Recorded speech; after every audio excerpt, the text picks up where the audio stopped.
Hıvırsızlık. Yetişirken anlamda günah konuşuyorsun. Öbür gelince yani aklına değil gördüğü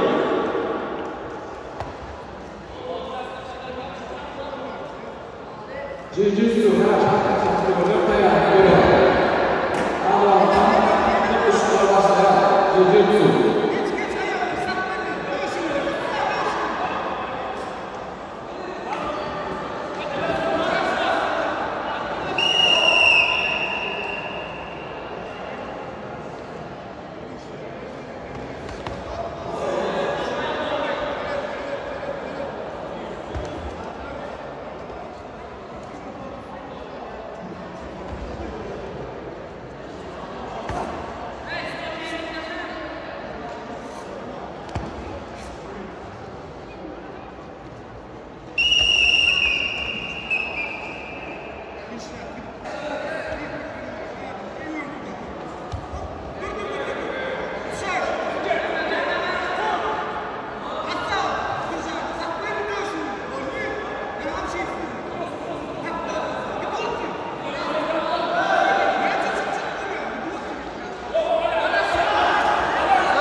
Yurtun başarılı olan yazarlar, Reza Olan'da kimse olmamaktadır.